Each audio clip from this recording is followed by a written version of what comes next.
Hola mis queridos amigos, nuevamente con ustedes, su doctor Maximiliano, un médico que ha trabajado en los Andes, la Amazonía, la costa de Ecuador, también en la naciente Federación de Rusia en el año 1992 hasta 1997 y por supuesto hoy día vamos a hablar acerca de lo que está pasando en Brasil y lo que es el militarismo latinoamericano.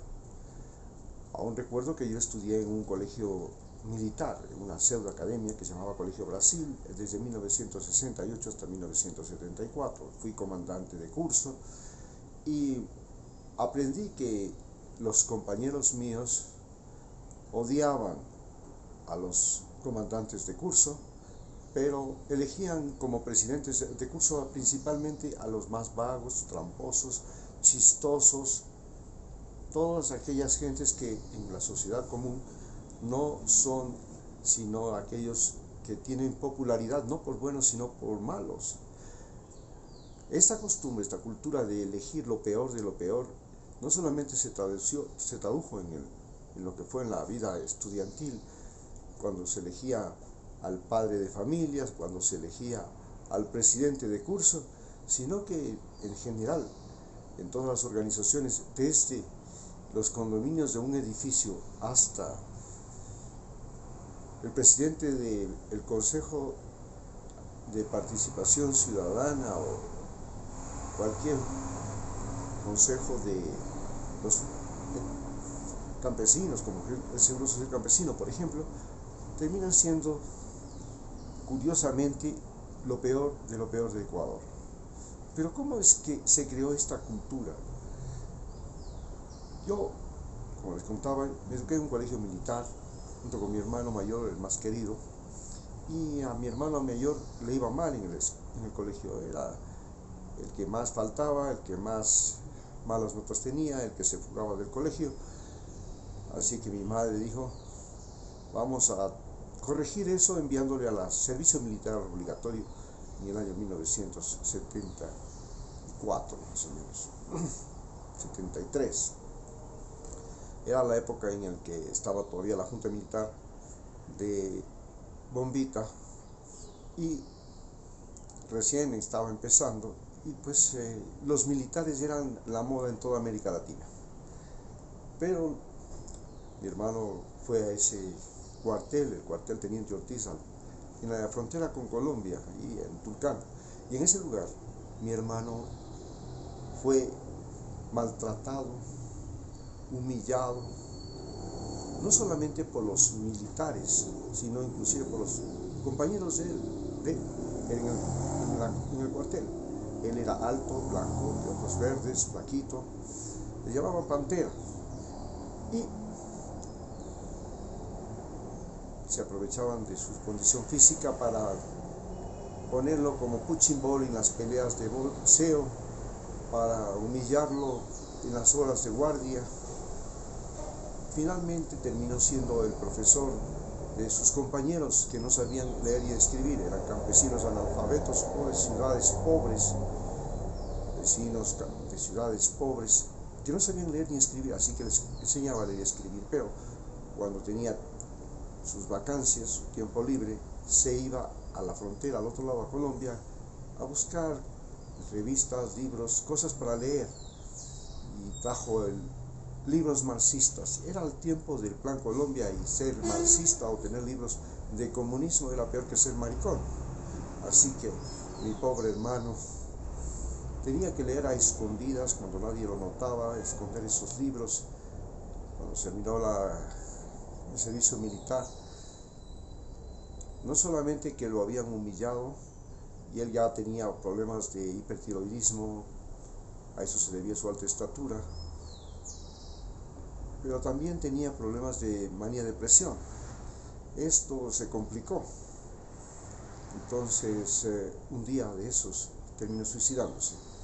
Pero lo importante es que me trajo a mí una información diferente, porque yo, tratando de que él no pierda tiempo yendo a la conscripción, mis padres me recomendaron que en los tiempos de vacaciones, que era el preparatorio para entrar a la Facultad de Derecho, yo fuera a estudiar por él, porque yo tenía el mismo nombre, los dos éramos Luis Rafael Moreno, solo que a mí se me añadía el nombre de Maximiliano. Entonces fui a estudiar en la Católica, y en la Católica conocí ese ambiente de la Universidad de Ricos, porque no había todavía la San Francisco, y esta Universidad de Ricos era un lugar donde se reunían la crema innata de la capital, hombres y mujeres, para hablar de fútbol, hablar de cualquier novelería, hablar de la moda, decir a qué fiesta van a ir, a qué discoteca visitarán el domingo, y hablar de sus vínculos y amigos, todos en este gran banquete del gobierno, que se repartían, como se dice, la troncha entre ellos. Era un ambiente que me pareció abominable, así que un día dejé, después de que le ayudé a mi hermano, le di las notas. Más tarde, cuando ya terminé yo de estudiar el colegio, entré a la Facultad de Derecho y dije, no, esto no es para mí, así que cogí una mochila y me di una vuelta al Ecuador para poder tener el contacto con la población como mi hermano la tuvo, y entender qué es lo que pasaba, porque en aquel tiempo los militares eran los dioses de este país. A mi hermano le obligaban inclusive a ir a buscar prostitutas en Colombia o a transportar contrabando. Los militares en la frontera eran contrabandistas.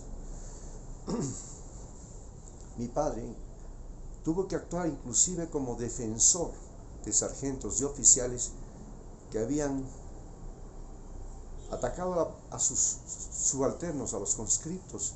Le habían clavado un palo en la cabeza, lo habían dejado loco, a otro lo habían matado, y venían juicios penales, y ellos, a manera de extorsión, para no terminar de maltratarlo a mi hermano,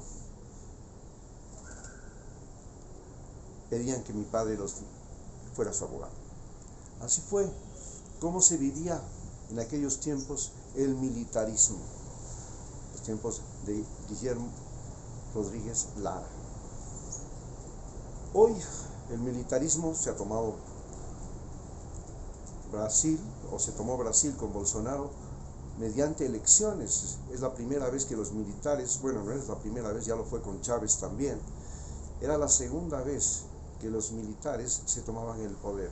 En Venezuela lo hicieron con Chávez, en Ecuador también lo hicieron con el coronel Lucio Gutiérrez en elecciones, y ahora pues resultaba que también iba a ganó las elecciones Bolsonaro, y este Bolsonaro hoy ha convertido al Brasil en un polvorín, y sus partidarios se han tomado la plaza de Brasilia. Los militares latinoamericanos son, desde los tiempos de la colonia, los tiempos de la independencia, esos individuos a los que engordamos en tiempo de paz. Los tenemos que defender cuando hay guerras, porque nos reclutan y nos mandan al frente de batalla, como está pasando allá en Ucrania. Y finalmente los tenemos que temer cuando hay problemas de estabilidad e inseguridad en el país. Hoy los militares en Brasil, disfrazados de civiles o de militares retirados, han organizado una acción para convertir a Brasil en nuevamente una dictadura camuflada. Este es el rol que han cumplido los militares latinoamericanos, que tenemos que recordarlos claramente. Por ejemplo, Pinochet, Videla, Stroessner, militares que mataron a centenares de personas, que hicieron desaparecer a miles. Hasta ahora las madres de la Plaza de Mayo andan buscando a sus hijos. Los militares latinoamericanos, muchos de ellos se formaron en la Escuela de las Américas, un instituto de capacitación militar en Panamá de los Estados Unidos, donde se formaron estos llamados tiranosaurios latinoamericanos. Estos tiranos latinoamericanos, entre ellos, por ejemplo, los Somoza o Batista. Hoy, los latinoamericanos tenemos que soportar a estos militares que se han tomado el país, y en Ecuador nos están llevando hacia una guerra que se llama la guerra del narcotráfico, en la que ellos se convierten en dueños, amos y señores de la vida de todos nosotros. Muchas gracias.